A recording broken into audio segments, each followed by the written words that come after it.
köşesi ayrı güzel, her şehri vatan. Her köşesi ayrı güzel, her şehri vatan. Vatan için çalışmaktır bize güç katan. Vatan için çalışmaktır bize güç katan. Doğu, batı, kuzey, güney ayırmayız biz. Niyetimiz yok hiç pes etmeye. And içmişiz bu ülkeye hizmet etmeye.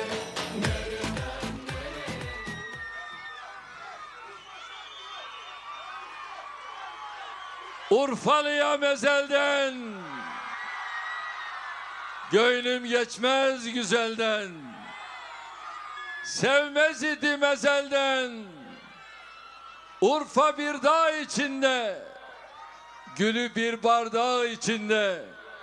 Urfa'yı hak saklasın, sevdiğim var içinde. Urfa, Şanlıurfa, İlmin, irfanın, medeniyetin şehri Urfa. Mertlik, yiğitlik, kardeşlik şehri Urfa. Gönlü hep güzelden yana olan Urfa. Fatihlerin de, nebilerin de rüyalarını süsleyen Urfa. En çetin imtihanlara tabi tutulan peygamberlerin Medinesi Urfa. Tarihi İdris Nebi ile, Nuh Nebi ile şereflenen Urfa. Hazreti İbrahim için yakılan ateşi suya, odunları da balığa dönüştüren Urfa. Hazreti Eyyub'un sabrıyla şifa buldu Urfa. Hazreti Elyasa'ya, Hazreti Şuayb'e, Hazreti Lut'a, Hazreti Musa'ya ev sahipliği yapan Urfa. Evliya Çelebi'nin Deyr-i Mesih dediği Hazreti İsa'nın şehri Urfa. Hazreti Ömer'in yadigarı Urfa. Haçlı seferlerinde kahramanlıklarıyla nam salan Urfa. Yavuz Sultan Selim'in emaneti Urfa. Osmanlı'nın Rakka eyaletinin merkezi Urfa. Düşman işgaline karşı kıyama kalkan, yüreğinin ve bileğinin hakkıyla şanlı üfanını alan Urfa. Seni muhabbetle selamlıyorum Urfa. Akçakale'yi, Birecik'i, Bozova'yı, Ceylanpınar'ı, Eyyubiye'yi, Halfeti'yi, Haliliye'yi selamlıyorum. Harran'ı, Hilvan'ı, Karaköprü'yü, Siveri'yi, Surucu, Viranşehir'i selamlıyorum. Dünya Kadınlar Günü münasebetiyle Şanlıurfa'nın tüm kadınlarını özellikle selamlıyorum. Akşam kapalı spor salonunda beraberiz değil mi? Bütün Şanlıurfalı hanım kardeşlerimle beraberiz değil mi? Bak 2 de bayan sanatçımız var. Hep beraber orada olacağız. Tamam? Orada bir olacağız. İri olacağız. Diri olacağız. Kardeş olacağız. Hep birlikte Türkiye olacağız. Şanlıurfa'nın tüm gençlerini selamlıyorum. Şanlıurfa'nın geçmişi ünlü şair Nabi'den Kazancı Bedi'ye kadar binlerce kültür, sanat, edebiyat insanıyla süslüdür. Rabbim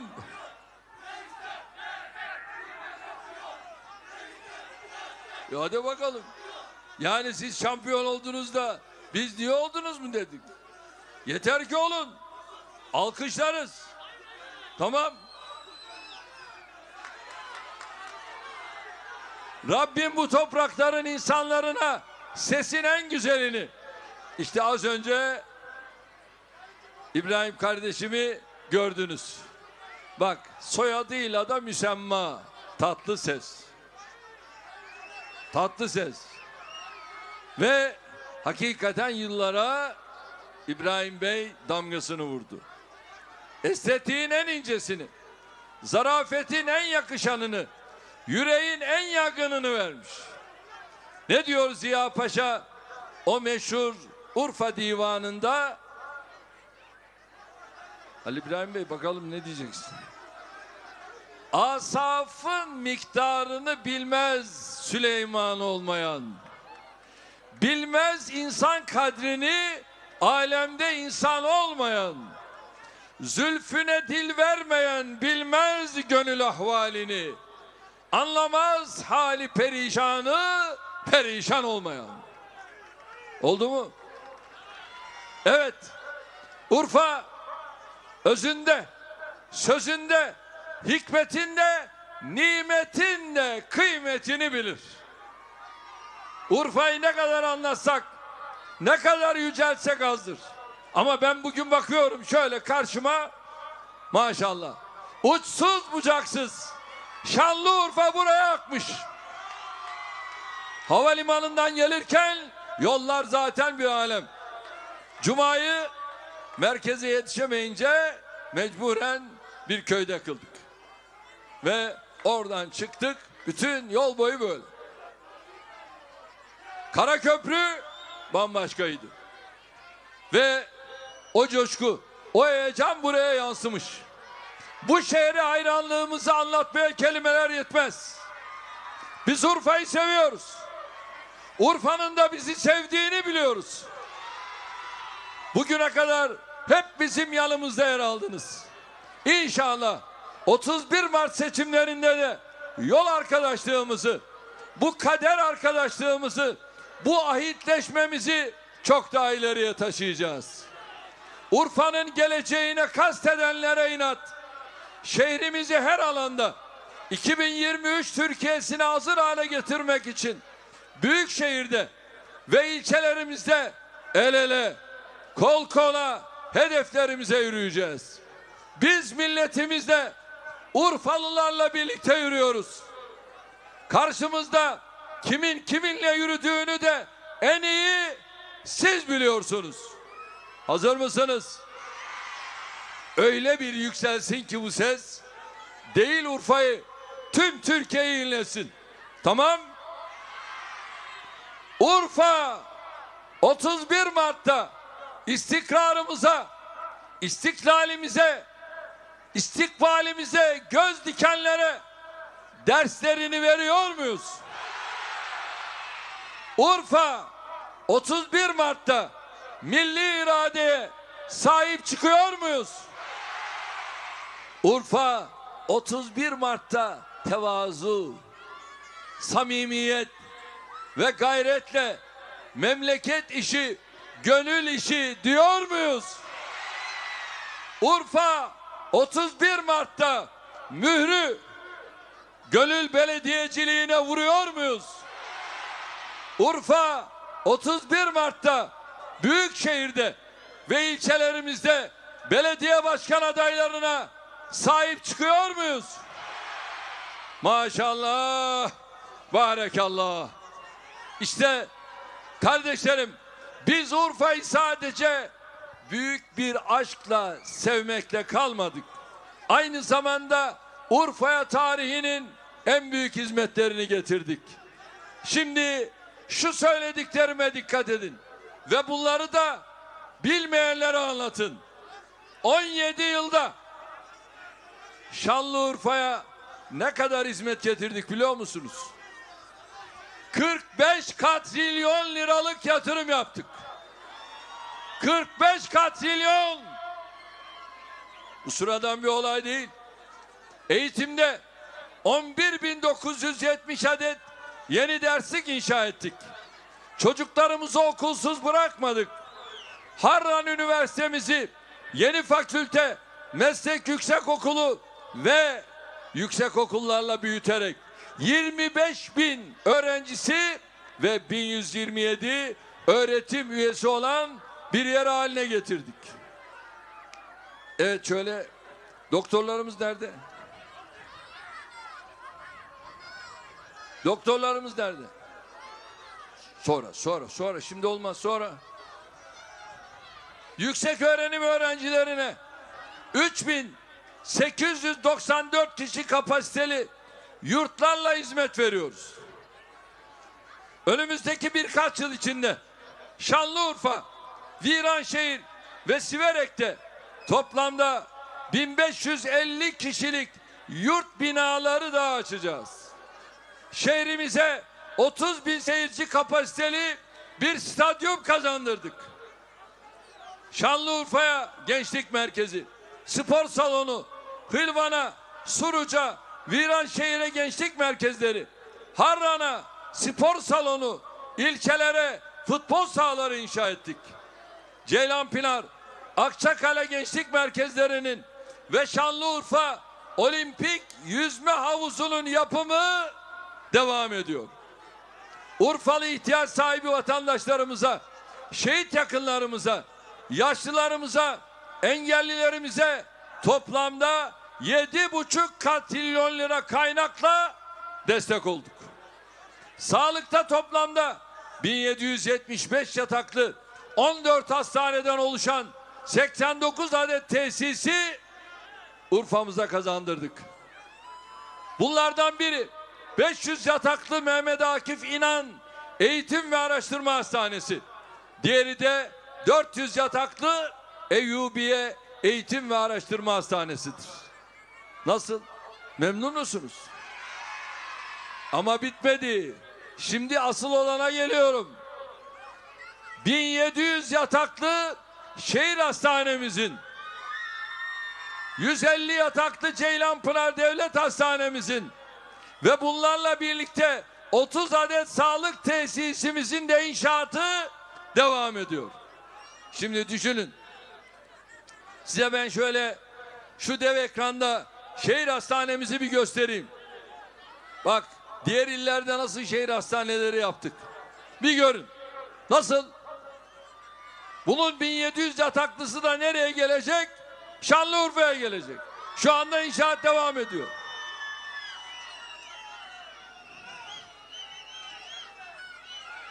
Rahat görebiliyor musunuz? Rahat görebiliyor musunuz?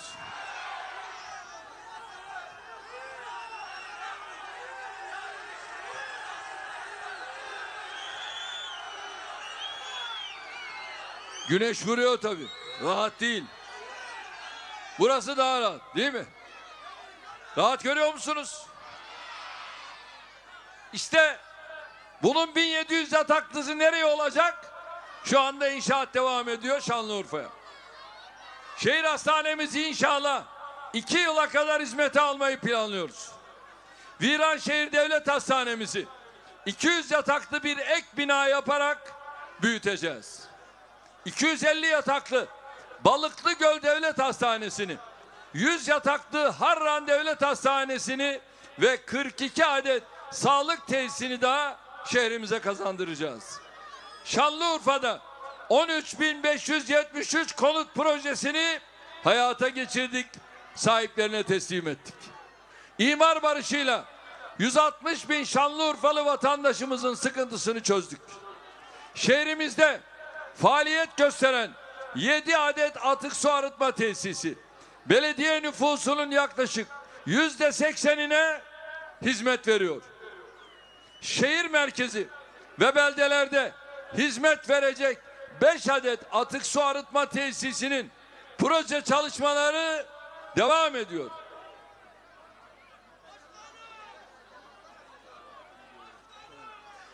Çakeri ve Dabakhane Camii'nden Hasan Padişah Camii'ne, Eyüp Nebi Camii'nden Eyyubiye'deki Nimetullah Camii'ne kadar Şanlıurfa'daki 63 ecdat yadigarı eserin restorasyonunu yaptık.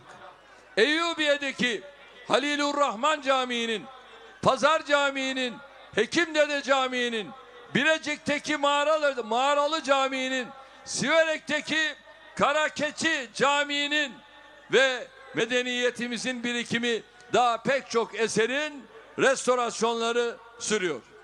Ulaşımda 29 kilometreden devraldığımız bölünmüş yol uzunluğunu 548 kilometre ilave ile 577 kilometreye çıkardık.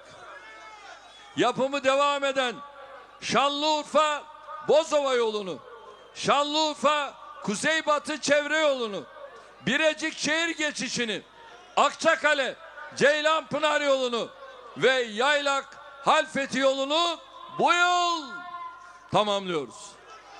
Siverek feribot yolu, Siverek feribot yolu, Siverek çevre yolunu, Diyarbakır Siverek Şanlıurfa yolunu ve Şanlıurfa Akçakale yolunu ise önümüzdeki yıl tamamlıyoruz.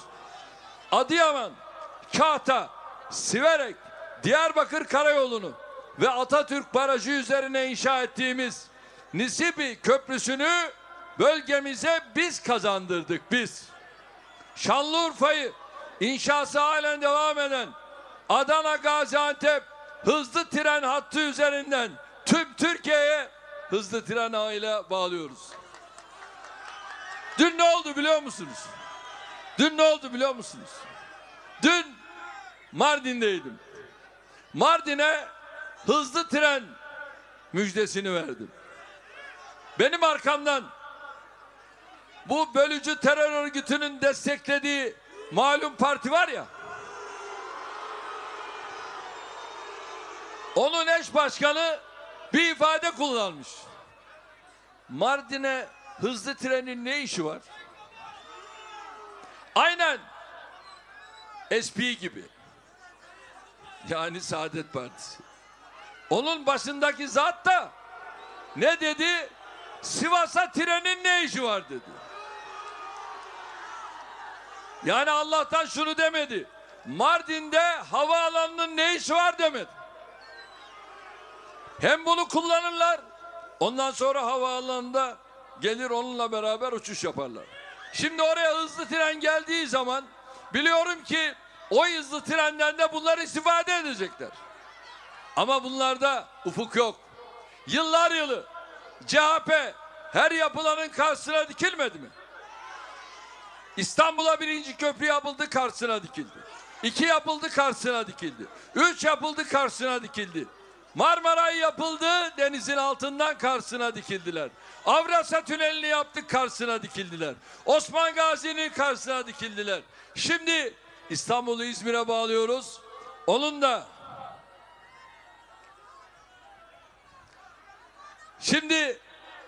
da karşısına dikilmeye çalışıyorlar.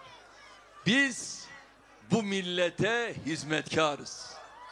Bu millete efendi olmaya değil, hizmetkar olmaya geldik. Ne oldu? Şanlıurfa'nın duble yollarından memnun musunuz? Havalimanından memnun musunuz? Bu kadar. Biz yaparız. Onlar ise maalesef seyrederler. Havalimanımızın yolcu trafiği geçtiğimiz yıl nereye ulaştı biliyor musunuz? 854 bine ulaştı. Şanlıurfa. Keban Baraj Gölü'nde yolcu ve araç taşımacılığı için 2 adet feribot imal ederek Şanlıurfalı kardeşlerimizin hizmetine sunduk. Atatürk Baraj Gölü'nde turizmi canlandırmak için Siverek kıyısı Takoran Vadisi'nde 3 adet, Hilvan ve Bozova ilçeleri kıyısında ise 2 adet yanaşma yerleri yapmak üzere hazırlıklara başladık. Kardeşlerim, GAP'ın en önemli şehri Şanlıurfa'dır. Son 17 yılda inşa ettiğimiz sulama projeleriyle 2.657.000 dekar zirai araziyi sulamaya açarak çiftçilerimize yıllık 1,1 katrilyon liralık zirai gelir artışı sağladık. Yakın bir gelecekte Şanlıurfa'yı ülkemizin ve dünyanın önemli bir gıda üretim üssü haline getirmek için sulama yatırımlarına gece gündüz devam ediyoruz. Dev bir su kanalı inşa ederek Atatürk Barajı'nın suyuyla bölgemizde 2 milyon dekarın üzerindeki tarım arazilerinin sulanmasını sağlayacağız. Bu kanalla Şanlıurfa'dan Mardin'e adeta nehir akacak, nehir. Mümbit topraklara sahip Suruç Ovası'nın sulanması vatandaşlarımızın bir asırlık hayaliydi. Suruç Tüneli'ni sizlerle birlikte hizmete açtık mı? Açtık mı? Maliyeti neydi biliyor musunuz? 2,5 katrilyon. Bu projeyle Suruç ilçe merkezi ve 134 yerleşim yerine ait toplam 951 bin dekar arazinin sulamasını hedefliyoruz. Bugün itibariyle projenin %60'ına denk gelen 563 bin dekar arazinin şebekesini tamamlayarak sulamaya açtık. Kalanlarını da süratle tamamlıyoruz. Yaptığımız içme suyu arıtma tesisi, terfi merkezleri ve ana dağıtım hatlarıyla Şanlıurfa'nın içme suyu ihtiyacını karşıladık. Siverek'in ve 19 köyümüzün içme suyu ihtiyacını Atatürk Barajı Gölü'nden sağlayacağız. Ayrıca Viranşehir, Suruç, Hilvan, Birecik ve Halfetiye'de menba suyu kalitesinde içme suyunu temin edeceğiz. İçme suyu tesislerinin inşaatlarını ihale ettik, sözleşmelerini de imzaladık. Bu ilçelerimize de önümüzdeki yıldan itibaren menba kalitesinde içme suyunu temin edeceğiz. Böylece bu yerleşim yerlerinin 2050 yılına kadar içme suyu sorununu çözmüş oluyoruz. Siverek'teki Taşıkara Barajı ile Birecik ilçesindeki Mezra ve Karakız barajlarının ayrıca 4 adet göletin inşaatları sürüyor. Şanlıurfalı çiftçilerimize son 17 yılda Bay Kemal ne diyor? Çiftçiler battı. Çiftçilerin ellerinden toprakları alındı. Tarlaları alındı. Bay Kemal, senin kılavuzun karga. Bak ben sana resmi rakam veriyorum. Son 17 yılda Şanlıurfalı çiftçilerimize toplamda yaklaşık 10 katrilyon lira tutarında tarımsal destek verdik. Bu yılın ilk 3 ayı itibariyle ülke genelinde 8 milyar 777 milyon liralık tarımsal destekleme ödemesini yapmış olacağız. Tarımsal sulamadaki elektrik tarifesinde yaptığımız %12'lik indirimi tüm tarımsal faaliyetler için genişlettik. Gerek küçükbaş, gerekse büyükbaş veya kümes hayvancılığı yapan seralarda ürün yetiştiren çiftçilerimizde artık tarımsal sulamadaki elektrik tarifesinin avantajlarından faydalanacak. Böylece çiftçilerimize yıllık 500 milyon liralık destek sağlamış olduk. Özelleştirme öncesi elektrik borçlarıyla tüm faizleri silerek ana paranın da Ekim 2020'den itibaren 5 yıl vadeyle ödenebilmesi imkanını getirdik. Şanlıurfa'da 17 yıl önce sadece bir organize sanayi bölgesi varken bugün bu sayı 5'e yükseldi. İstihdamda 20.180 kişiye ulaştı. Tabii bu sayıları Urfa'nın potansiyelini karşılamaktan çok uzak olduğunu biliyorum. Bunun için Şanlıurfa'da biri gıda ihtisas olmak üzere 2 adet, Birecik, Siverek ve Viranşehir'de de 1'er adet olmak üzere toplam 5 yeni organize sanayi bölgesi daha kuruyoruz. Tüm parsellerde faaliyet başladığında buralarda 39 bin kişilik yeni istihdam sağlayacağız. Birecik Organize Sanayi Bölgesi'nin elektrik sorununu da çözüyoruz. Dikkat edin, dikkat edin, dikkat edin, dikkat edin, dikkat.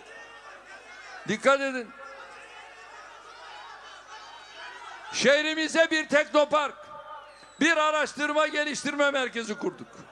Şanlıurfalı iş insanlarımızı, girişimcilerimizi yaklaşık 6,5 katrilyon lira tutarında yatırım teşvikiyle destekleyerek yaklaşık 54 bin kişilik ilave istihdam sağladık. Şehrimizdeki 40.550 iş yerimize toplam 1 katrilyon liralık Sosyal Güvenlik Kurumu prim teşviki verdik. Şanlıurfa'ya, Eyyubiye'ye, Haliliye'ye, Viranşehir'e, Karaköprü'ye ve Sivere'ye doğal gazı getirdik. Memnun musunuz? Nasıl? İyi oldu mu? Şimdi düğmeye bastığınız anda tüm ev ısınıyor mu? Sıcak su geliyor mu? İşte şimdi kalan ilçelere de doğalgazı götüreceğiz. İnşallah bu yıl Birecik'e de doğalgaz gidiyor. İnşallah 31 Mart'tan sonra şehrimizi çok daha büyük hizmetlerle buluşturacağız. Hazır mıyız? Şanlıurfa hizmet siyasetini tercih ediyor muyuz? Yoruldunuz galiba. Şanlıurfa 31 Mart'ta memleket işi, gönül işi diyen kadroları iş başına getiriyor muyuz? Şanlıurfa 31 Mart'ta tercihimizi istikrar ve güvenden yana kullanıyor muyuz? Şanlıurfa 31 Mart'ta şehrimizi gönül belediyeciliğiyle buluşturuyor muyuz? Allah birliğimizi, beraberliğimizi, kardeşliğimizi daim etsin. Kardeşlerim, gördüğünüz gibi ülkemiz ve Urfa'mız için gece gündüz çalışıyoruz. Biz ülkemizi ve şehirlerimizi kardeşlikle büyütmek istiyoruz. Burada bir şey söylüyorum. Cumhurbaşkanı olarak bu kardeşiniz. Büyükşehir'de Büyükşehir Belediye Başkanımız. İlçelerde ilçe belediye başkanlarımız. El ele vereceğiz ve Şanlıurfa'mızı daha ileri taşıyacağız. Bazı tezgahlara, bazı oyunlara sakın ha gelmeyiniz. Çok tezgahlar kuruluyor. Neymiş? Beyefendi aday olmamış. Aday olmayınca bakıyorsunuz ne dava var ne bir şey. Menfaat neredeyse oraya gidiyor. Ve ne diyor? Ve ne diyorlar? İşte ben kazanınca tekrar AK Parti'ye geleceğim. Bu trenden inenler bir daha bu trene binemezler.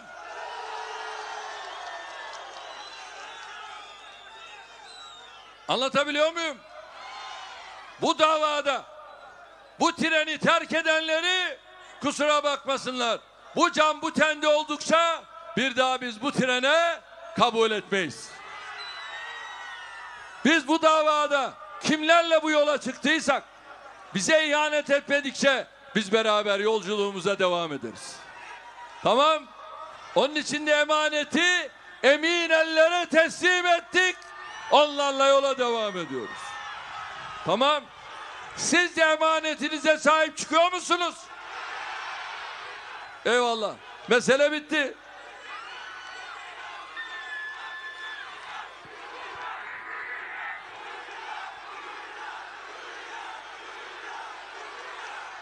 Kardeşlerim, biz milletimizi birlikte, beraberlikle, dayanışmayla geleceğe taşımak istiyoruz. Bize ihanet edenlerle değil. Biz şehirlerimizi hizmetle, muhabbetle, yatırımla geliştirmek istiyoruz. Buna karşılık birileri ısrarla bölücülük fitnesini içimize sokmaya ve büyütmeye çalışıyor. Biliyorsunuz ülkemizde 1984 yılından beri vahşi eylemler gerçekleştiren bir bölücü terör örgütü var. Bu örgüt bugüne kadar en başta benim Kürt kardeşlerim olmak üzere sadece ülkemize ve milletimize zarar vermiştir. Bunlar doğmamış bebekleri, masum çocukları öldürerek nice evlere ateş düşürmüştür. Silahını camide namaz kıldıran imamlarımıza, çocuklarımıza eğitim vermek için çırpınan öğretmenlerimize, sağlık görevlilerimize, yol yapan işçilerimize, ekmeğinin peşindeki çiftçilerimize, işinin başındaki esnafımıza çevirerek savunmasız insanlarımızı hedef almıştır. Askerlerimizin, polisimizin, korucularımızın karşısında tutunamayanlar silahsız vatandaşlarımıza etmediklerini bırakmamışlardır. Bu örgütün hiçbir zaman Kürt kardeşlerimizin veya bölgemizdeki herhangi bir kesimin hakkını, hukukunu savunmak gibi bir derdi asla olmamıştır. Bunlar ilk günden beri bölgemizde hep bir takım güçlerin gönüllü veya paralı taşeronluğunu yapmıştır. Dün öyleydi, bugün de öyle. Peki Kürt kardeşlerimin hiç sıkıntıları yok muydu? Elbette vardı. Yoksulluk vardı. İhmal edilmişlik vardı. Baskı vardı. Haksızlık vardı. Bu sıkıntılar Türkiye'nin her yerinde vardı. Ama bu bölgede daha ağır bir şekilde yaşanıyordu. Biz işte böyle bir Türkiye'yi devraldık. Hemen kolları sıvadık. Eğitim, sağlık, adalet, emniyet, ulaşım, tarım, enerji, bütün bu alanlarda adımlarımızı attık. Ama bunlar ülkemizi bölmeye çalıştılar. Buyurun şimdi sizlere bir megabortta şöyle konuşma dinletiyorum. Buna alışsanız diyorum. Çünkü daha biz Başkan Apo'nun heykelini dikeceğiz, heykelini. PKK'nın öyle bir gücü var ki PKK sizi tükürüğüyle boğar, tükürüğüyle. Biz sırtımızı YPG'ye, YPJ'ye ve PYD'ye yaslıyoruz. Bize uzattığınız o çelişi size çevirmesini biz çok iyi biliriz. Oyunuzu attığınız zaman aklınıza Sayın Abdullah Öcalan gelsin. Eğer 1 Temmuz'a kadar terörle mücadele kanunu kaldırmazsanız savaş kapımızı çalıyor. Gerilla'nın taziyesine, cenazesine de gidiyor. Halkımızın acısına sahip çıkmayan milletvekiliyle ilgili kusura bakmasına ben soruşturma açtırırım parti disiplini gereği. PKK bir terör örgütü değildir. Partimiz PKK'yı terör örgütü olarak tanımlamadı. HDP'ye oy vererek Buyurun. bu sorumluluklarını İşte Kandil'deki yerine terörist. Baş terörist. Kazanacağız. Batı'da da AKP ve MHP'ye kaybettireceğiz. Buyurun. İmralı'ya selam olsun, Öcalan'a selam olsun. Şimdi kardeşlerim, Şanlıurfa'dan tüm Türkiye'ye sesleniyorum. Sizden çok gür bir cevap bekliyorum. Türkiye'de Kürdistan diye bir bölge var mı? Ne var Türkiye'de? Doğu Anadolu'muz var. Güneydoğu Anadolu'muz var. Karadeniz'imiz var. Akdeniz'imiz var. Orta Anadolu'muz var. Ege var. Marmara var. Bu beyefendi Kürdistan özlemiyle yatıp kalkıyorsa Irak'ın kuzeyinde Kürdistan var. Buyursun oraya gitsin. Buyursun oraya gitsin.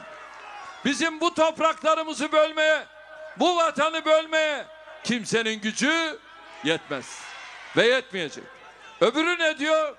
Bizim arkamızda YPG var, PYD var, PKK var. Kadına bak ya. Söylediği o. Bizim arkamızda da Şanlıurfa var. Allah'ımız var. Biz yürüyeceksin millet, yürüyecek arkandan. Böyle yürüdük. Böyle yürüyeceğiz. Hiç bu işin teferruatı yok. Ve ne diyor? 1 Temmuz'a kadar terörle mücadeleyi kaldırmazsanız bu yasayı savaş kapıyı çalar. Ne oldu? 1 Temmuz geride kaldı. Ne oldu? Hadi. Cudi'de inlerine girdik, inlerine. Gabar'da inlerine girdik.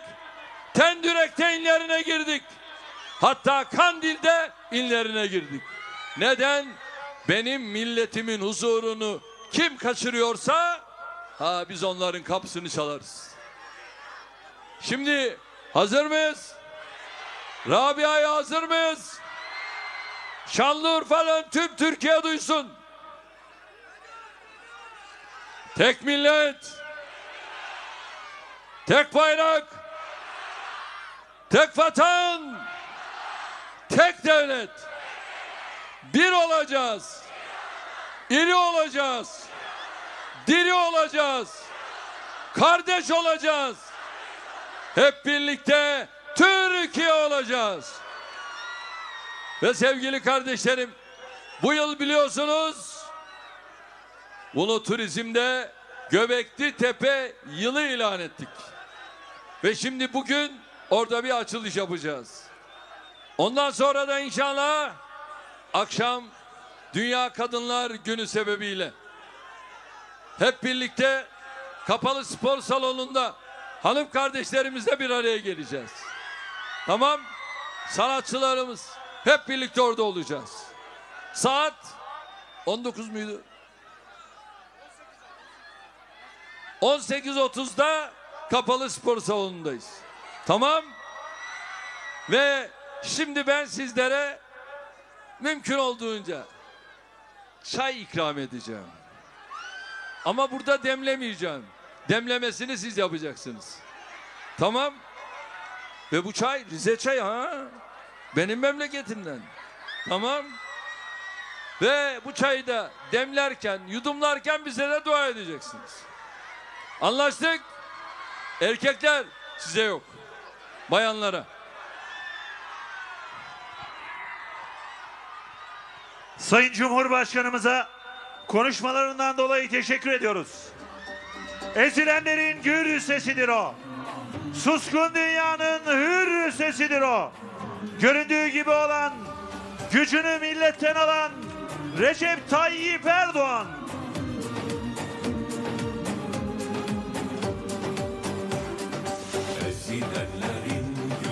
Şimdi Şanlıurfa Belediye Başkan adaylarımızı takdim ediyoruz. Akçakale, Mehmet Yalçınkaya.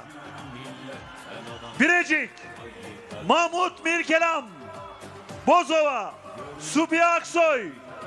Ceylanpınar, Abdullah Aksak. Eyyubiye, Mehmet Kuş. Halfeti, Şeref Albayrak. Haliliye, Mehmet Can Polat. Harran, Cumhur İttifakı adayı Mahmut Özyavuz. Hilvan, Aslan Ali Bayık. Karaköprü, Metin Baydilli. Siverek, Şeyh Muz Aydın. Suruç, Mustafa Yüksel. Viranşehir, Salih Ekinci. Şanlıurfa Büyükşehir Belediye Başkan adayımız Zeynel Abidin Beyazgül. Mazlumlara sırdaş olan, gariplere yoldaş olan Recep Tayyip Erdoğan. Beden ölür, çürür, cana bakın siz. Kim kiminle yürür, ona bakın siz. Bırakın dönsün dönme dolaplar. Haktan, hakikatten yana bakın siz. İşte haktan, hakikatten, milletten yana olan lider. Dünya mazlumlarının gür sesi, suskun dünyanın hür sesi Cumhurbaşkanımız Recep Tayyip Erdoğan. Sözünün eri çıktı yoldan dönmedi geri. Kararlıdır davasında. Sayın Cumhurbaşkanımız hanım kardeşlerimize çay ikramı yaparken beyefendilere de Ali Fuat Başkin'in Gençlerle Baş Başa kitabını hediye ediyoruz. Recep Tayyip Erdoğan. Recep Tayyip Erdoğan. Oldu her zaman sözünün eri. Çıktığı yoldan dönmedi geri. Kararlıdır davasında anaların